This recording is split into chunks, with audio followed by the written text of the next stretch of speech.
Today's market call is presented by FactSet, financial data and analytics powered by Tomorrow, and SoFi.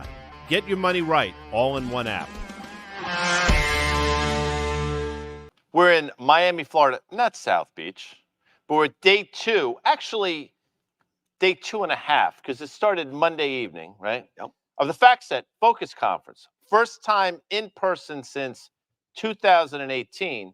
And there's been a lot of excitement around the conference, which we will talk about. However, as I said, May 1st, for you folks out there that play the futures games, Dan, May is letter K. So we've gone from April, the J, to the K. So here we are. And what didn't even dawn on me yesterday was month end. We didn't even talk about that. Not that it's all that important, but there are a lot of things going on. Obviously, we've sort of digested a bunch of earnings. We're going to talk about that. We're going to preview a bunch of stuff. But let's go right to our rundown. Watch this. Bang. Wow.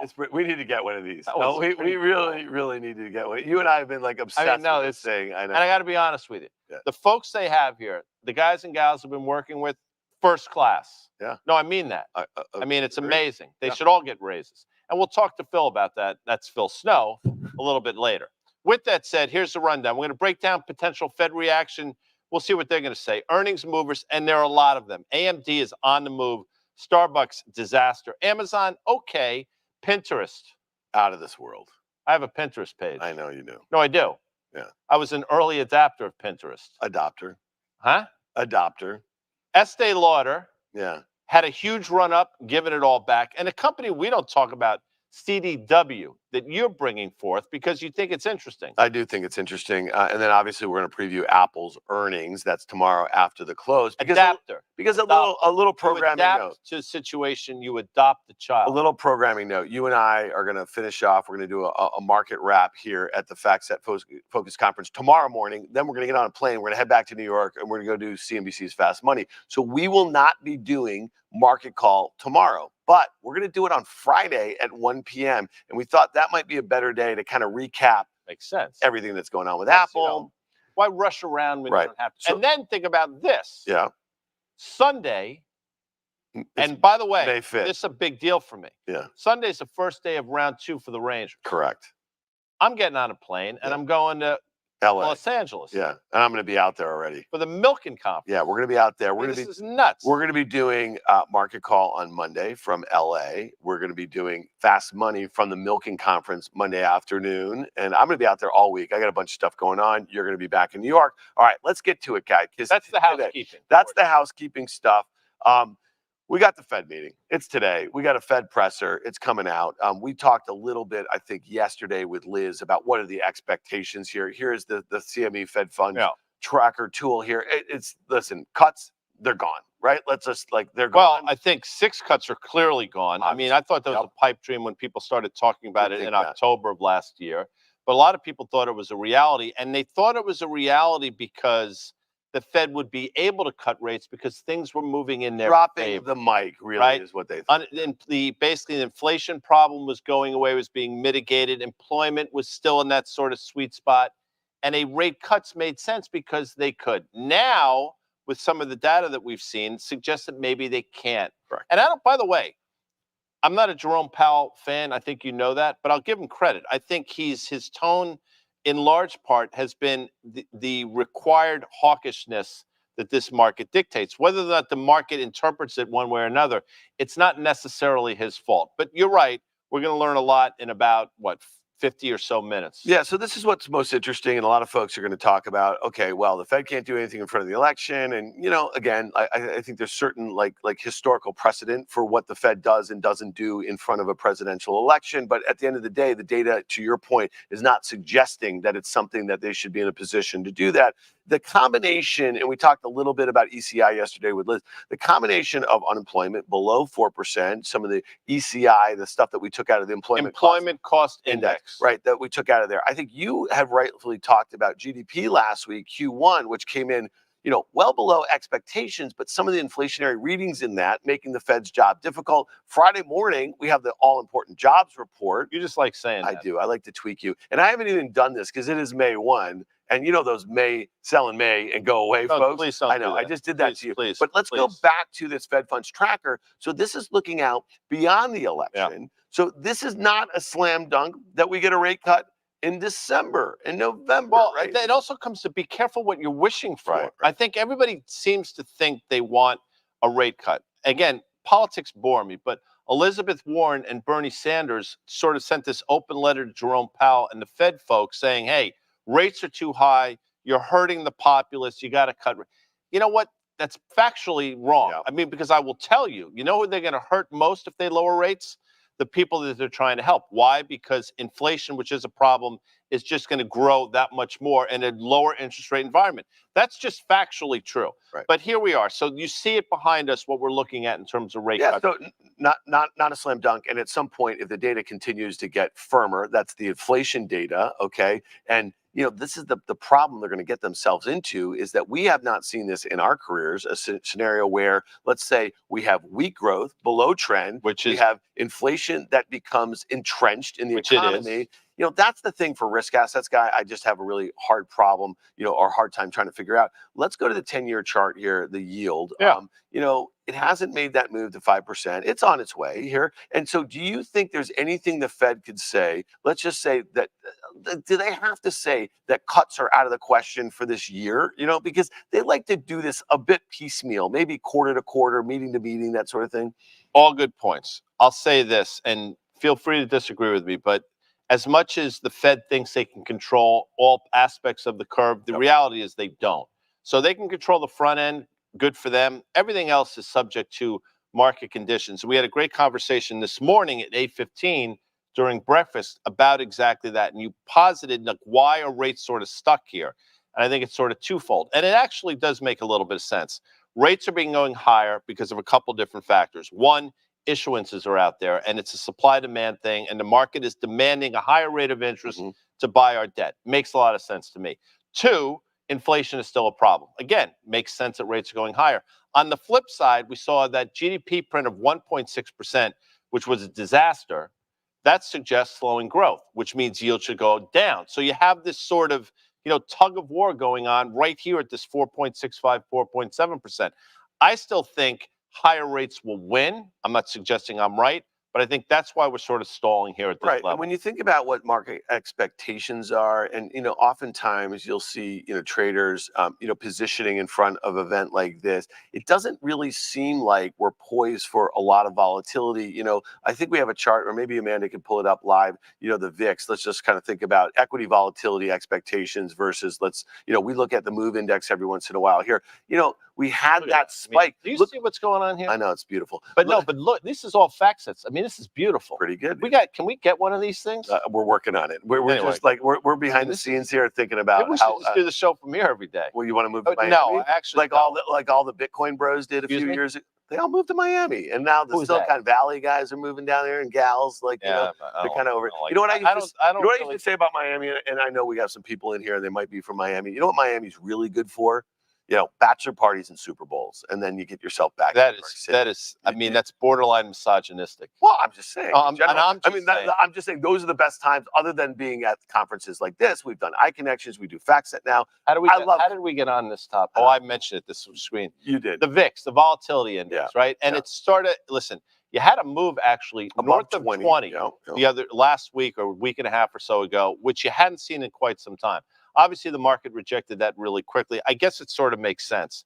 But here we are, we're sort of sticking around 15.5, 16. I don't think the VIX is going to move on any Fed speak, is my sense. I think the VIX moves on some sort of exogenous event that none of us can predict. And that's historically been the case. So unless we see something that I don't think is going to happen at 2 o'clock, the VIX is what it is. But I will tell you, I don't think people are pricing. Volatility is not priced correctly for the environment that we find ourselves. Well, all right. Let's see if Amanda can pull up the MOVE index. That's the volatility measure of treasuries, because that's the one thing. You know, we started talking about the treasury yield kind of stuck here in this range over the last, call it, week or two, and I think obviously in a holding pattern until this Fed meeting. But again, we go back to expectations.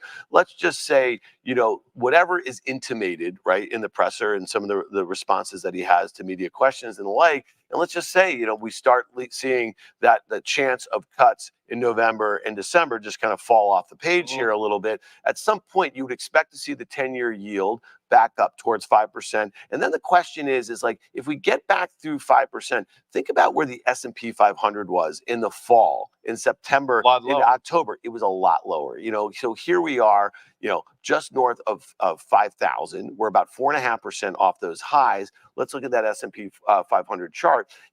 That when we broke out above 4,600, the prior high, that was in the mid-December Fed meeting, and basically all those cuts were being priced in. And investors were like, well, if we're going to get all those cuts, the S&P is going to trade at a higher multiple. Right now, I'm just curious, guys, why is the S&P not being priced, for a higher for longer environment? Why are we hanging around here?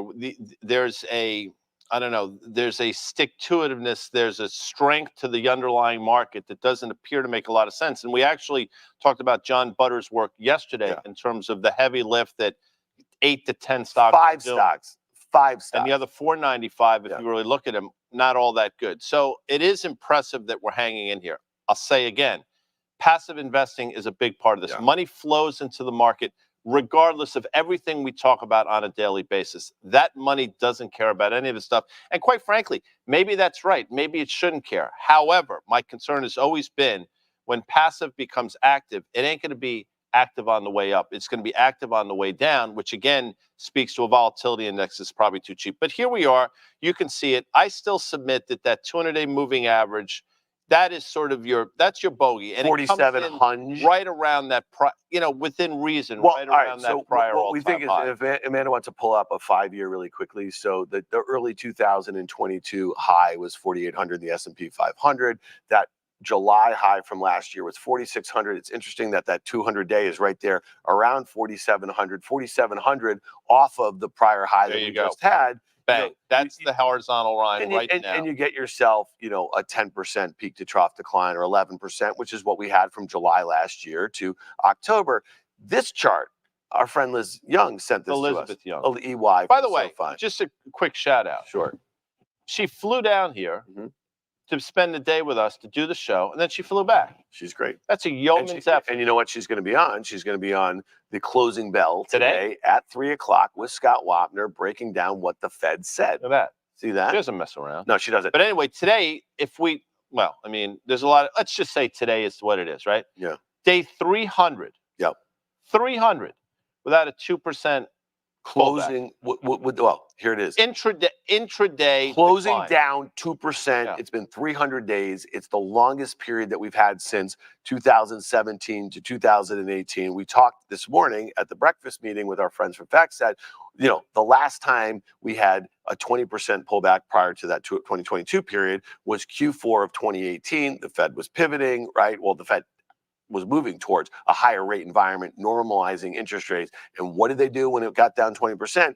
They basically said, cried uncle. Well, and we talked about that this morning as well. There were a lot of mitigating factors at the time. It was actually, by the way, you rounded. It was, Dan? 19.9%. Thank you. It was 19.9%. And I think that happened right around Christmas Eve. And then obviously the world changed significantly in 2019. But here we are. And I think this, again, is a fascinating chart. I don't know if that speaks to complacency or a combination of complacency and passive investing or some underlying strength in the market or all three combined. But here we are today. But there's, as much as people want to think this is normal, there's nothing normal about what we're seeing. And it's interesting. We've actually seen moves to the upside of that magnitude, but we haven't seen moves to the downside. So what happens on the upside, people are like, well, it's perfectly normal because we've been conditioned to believe that markets only go higher. And when things go higher, it's normal. And when things go lower, somehow there's panic associated with it. Yeah. And as I've mentioned a number of times, we've seen it over the last few years. I would say 75 to 80% of those big panic moves haven't been to the downside. They've been to the upside as people are chasing for whatever they're chasing for. A little FOMO, not a term that you use. Please, not again, a term that you use. Yeah. Before we kind of round out this conversation on the Fed and the potential reaction and get to some of these earnings moves, because I actually think that's kind of the main event here, and especially on the backdrop of what we've seen with yields over the last couple months and what we've seen with the U.S. dollar, because I think that's something we're going to start hearing more and more about as we get deeper into this quarter two that we're in right now. We saw some of the guidance over the last few weeks, which has not sparked a lot of investor enthusiasm, at least from the work that I'm doing, and some of the names that we're going to talk about in just a minute speak to that. But look at that, Dixie. If you're going to see a move on the 10-year yield back to 5% and possibly higher, you're going to see a US dollar index breaking out, making a lot of trouble for US multinationals and a lot of the expected growth that they get overseas, right? And what that means for earnings at a time where higher interest rates, you know what I mean? Like you have, a whole host of other costs. And we've just talked about a lot of those other input pressures that we have. Well, real quick, I mean, the US dollar always should be a story. A stronger US dollar, as counterintuitively, is actually bad for multinationals. I mean, it's actually good. You know, it's interesting. As the dollar strengthens, it actually mitigates some of the problems that inflation bring. Right. But with that said, a rising dollar counterintuitively is not all that good for earnings. With this said, for the first time in a while, you have, central banks have been aligned globally for a while, but now you have this sort of, some central banks are easing, some central banks seemingly have to raise rates. Look what's going on in the Bank of Japan. So a lot of moving parts here in the dollar, but you absolutely have to watch it. All right, so two charts that I think could be volatile post the Fed meeting here and the reaction that we see in the markets. One, we talked about this a little bit before, the Bitcoin chart here. So without getting into like kind of the weeds and some of the reasons why it had that huge ramp over the last few months, and obviously it's been in this downtrend, a series of kind of lower highs and lower lows. Look at that break below 60,000. Why is this interesting to us? Well, we just talked about the strength of the dollar. Look at how that lines up. Look at that, late October low, attach it to the January low, and you see that breakout level from kind of February-ish. That was the kind of spot Bitcoin ETF rally here. Looks like 50,000 in the cards here. And again, if you're going to have a dollar making new 52-week highs, that makes sense. The other one I want to get your take on, Guy, is JP Morgan chart. This was a Friday. It was 2, I think, weeks ago or so. When you looked at that gap post their earnings, that's not something. It was 6.5%. JP Morgan, you don't see that too frequently outside of a sort of crisis sort of period here. It filled in that gap, but it didn't make a new high. That uptrend that had been in place from the October lows is now resistance. You see the downtrend off those recent all-time highs. What's your take on JP Morgan? Because to me, this is a really important name. I might have placed too much emphasis on that gap from a few Fridays ago here.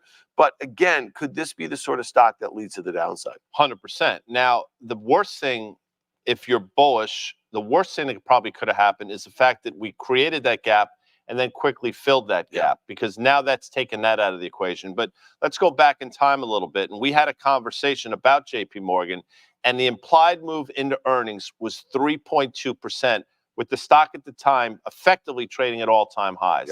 And I said to you, I understand what the market is pricing in. I totally get it. I said, and you remember, I said, that's to me way too, doesn't make sense to me. It's way too cheap. Now, I get so much wrong. This one happened to get right. And you're right. We saw that 6.5% move to the downside. We have subsequently filled in the gap. JP Morgan is the gold standard in banks without question. But when they get to sort of north of 2 times tangible book, which is what we're trading at, I mean, that's expensive by any stretch. I mean, we're talking about levels we saw pre-financial crisis in terms of valuations. Forget about price to earnings. That's not the metric that I look at. So I look at this and said, it's had a spectacular run. We broke that uptrend line. We failed through it. We traded back up to it and effectively tested it. And now I think we're going to probably start to do the slow grind lower. I'm not calling for catastrophe in JP Morgan, but I think in terms of valuation in this environment, it's got itself a little bit rich. Now, people will say, well, raising higher rates JP Morgan should win to that. Yeah, to a point. Net interest margin. But here's the one issue that I think a lot of folks have not been talking about. In February, we anniversaried the fall of SVB and some of these other regional banks, and we know that a lot of the sort of mark to market held to maturity risk that was at the time when that happened, I think the 10-year was like 3, it was under 4%. So here we are almost a full percentage point above that. And at the time in October, when we had a 5% 10-year yield, there was a lot of concerns. If Amanda wants to pull up the KRE, the regional banking index, I mean, look how poorly that was trading, how recently, right? And so again, I just think it's interesting if you think about some of the risk that was transferred to the balance sheet of, let's say, a JP Morgan. We know that they were not doing the same same things that a Bank of America was doing when yields were like at 0%. They weren't loading up on treasuries. I'm not a CEO of a company. No, I'm not. No. I probably never will be. Well, by the way, we have our, our little company here, our media company here. I think we're we're co-founders. I think like for the articles of incorporation, we need a CEO. I scribbled my name on there. Are you a Shakespeare Not fan? really. I liked Shakespeare in Love. That was a great movie. Huh? What? Uneasy. Remember that? It won an Academy Award, I think, Best Picture in like '97. It was Gwyneth Paltrow, Ray Fiennes. Uneasy lies the head that wears the crown. Yeah. Okay. And what's the point there? Well, when you're running the show, man, that's just tough shit. That's the way it goes. Yeah. And that's Brian Moynihan. And I don't know him. I've never met him. I'm sure he's a lovely guy. Sure. I'm not all that impressed under his stewardship because I will tell you, when interest rates, when 10-year yields were at 5% back in October, their hold to maturity loss was north of $115 billion. Mark to market, not realized. Not realized. Right. I get it. But, that keeps them from doing a lot of different things. What does that mean? It means they were actually being bullish the bond market at the exact wrong time. And as interest rates start to creep higher again, that didn't magically go away. Yeah, do you remember a few months ago, though? This was an amazing thing. Jamie Dimon, and again, I'm sure he basically clapped back a little bit. He said we were not doing those things in the throes of we were not loading. He's right. Yes, and it put him in a position to actually take on the assets of First Republic and all those sorts of things. Right. Because it's opportunity cost. Yeah. Do you like that guy, Rosie? Remember? I love David Rosenberg. Well, he probably watches Fast Money as well. He does. Well, he appears on it, and he's a big fan of the On the Tape and the Market Call podcast, and he comes on those with us here. Oh, look at this. This is from Breakfast with Rosie this morning. Now, one of the reasons why we picked this quote out here from his report, because it's a few things that we're talking about. I just want to quickly just kind of put a bow on that conversation on the financials. This was on page 1 of the Journal this morning. Defaults on office loans approach records. That's something we're going to spend some time getting to. That's not going away. That was in the report. He's also talking about some of the stuff that we've been talking about on the consumer front. I think we're aligned with Rosie here. The difference is that Starbucks is completely discretionary, while Amazon is a borderline utility. He's talking about the reaction to the 100%. Results. And so that's the interesting difference. Let's get to some of these consumer earnings reports here. Starbucks down 16% today. It's a disaster. Well, China's a disaster, and these are things that we've been talking about.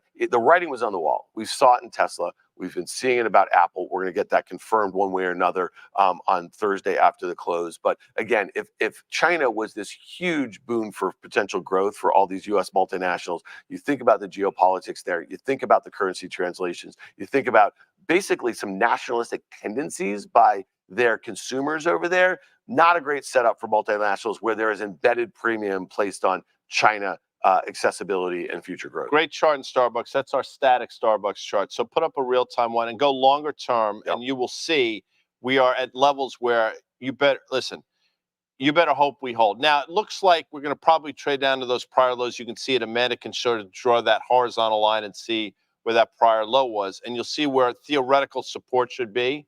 But this is a stock, like many stocks, has not traded particularly well now for a couple of years. And they were afforded a premium valuation for a long time based on China, based on a lot of different things. But I will tell you, as inflation has become a problem, their customers are not immune from this as well. And you heard it from McDonald's. We're hearing it from Starbucks.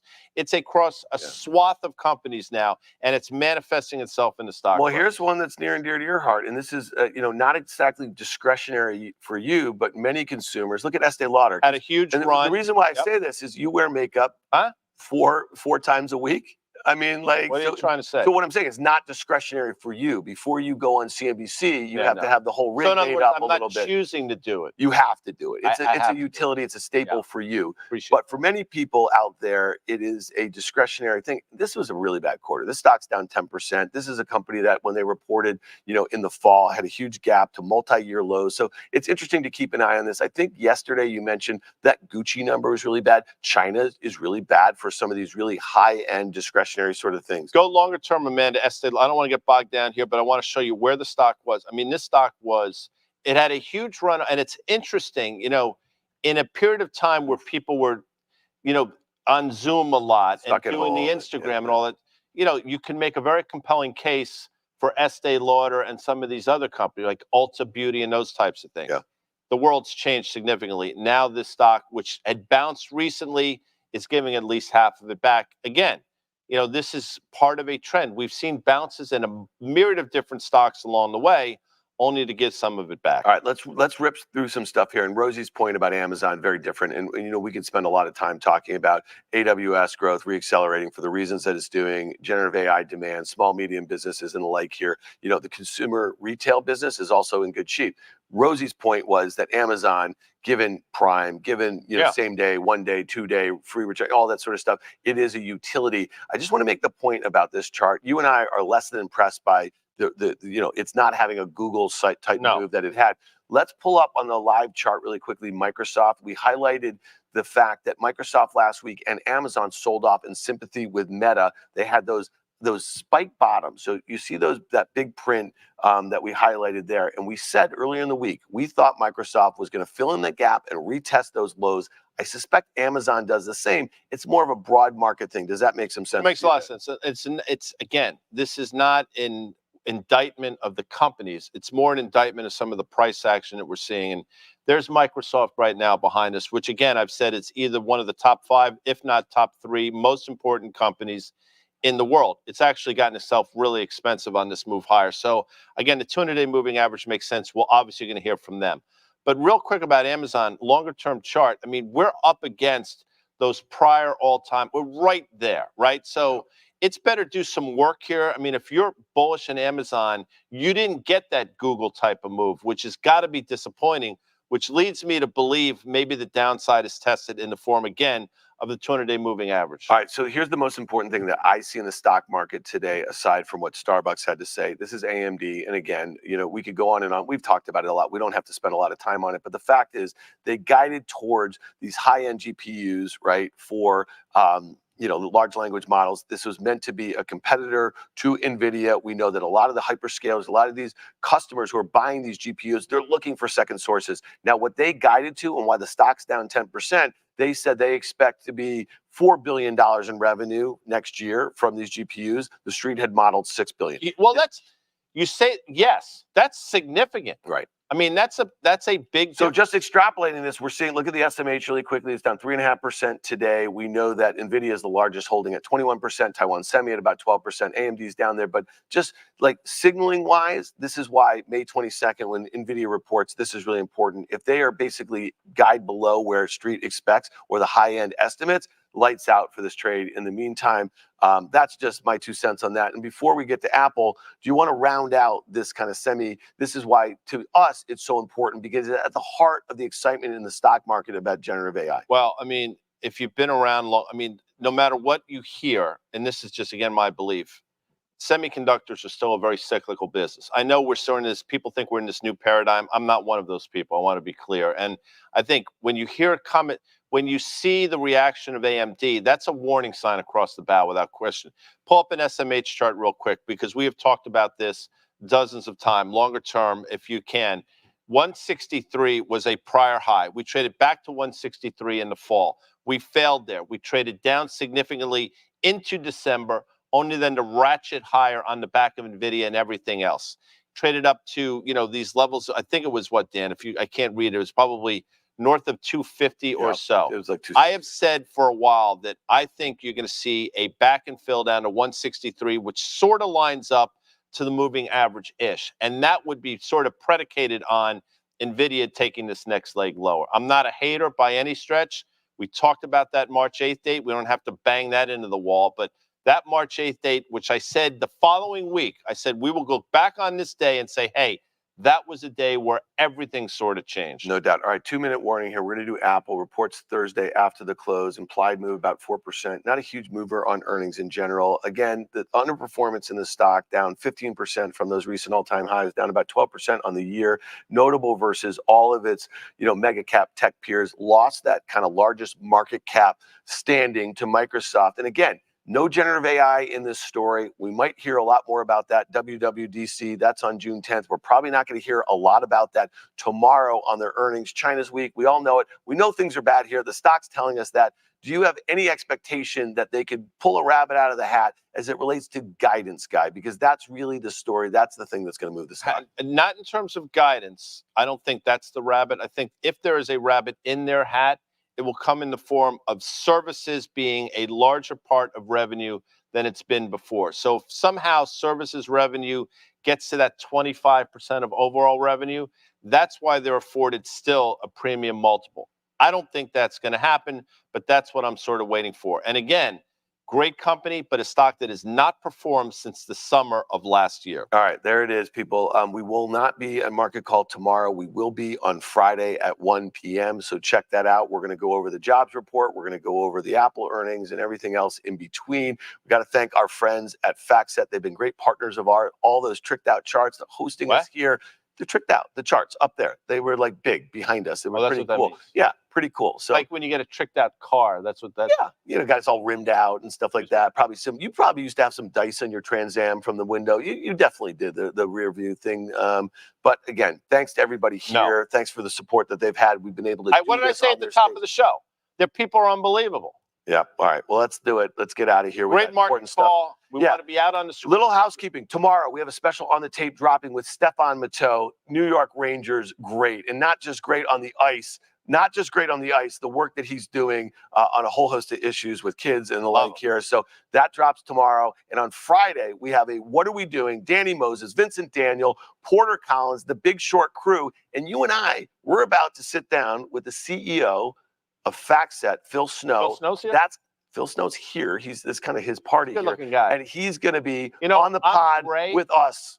But it looks better on him. Okay, fair enough. No, what do you want me to tell you? But we're going to go deep. And what I find really interesting about the conversation we're going to have, and this is one that you guys have to listen to because you hear Gen AI. This company is implementing it across all of their products and services for their customers. And this is like what you want to see. You want to see companies that have made these sorts of investments and what the sort of return they're getting and what that means for their customers. That's what we've been doing for 2 days here. We're going to wrap it up with Phil. That's going to be on the Tape podcast on Friday morning. Tough night last night at MSG. Yeah. The Knicks sort of blew a late lead. That's all right.